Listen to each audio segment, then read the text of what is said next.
when I first looked at potentially moving onto a boat, because I didn't like the flat I lived in, and I looked down at Chiswick, and that was a lovely mooring, but it was very much isolated.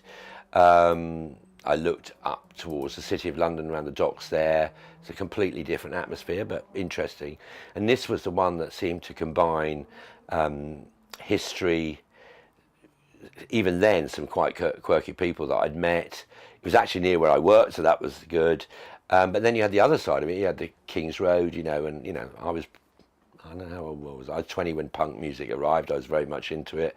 So I remember the King's Road and Malcolm McLaren and Vivienne Westwood and all that stuff. So there's a romantic connection with the King's Road. So what will be lost is genuinely a way of life that is unique. And it's unique in London. I should think it's unique around the world. There are people who live on boats around the world, and they are small communities, normally by the very nature of it.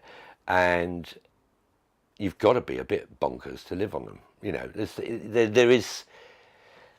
there is something different about living on it, because you're, as I said, you're much more involved with the elements. Yeah, look, it's a time capsule too, really, in London, and the way that it's been developed.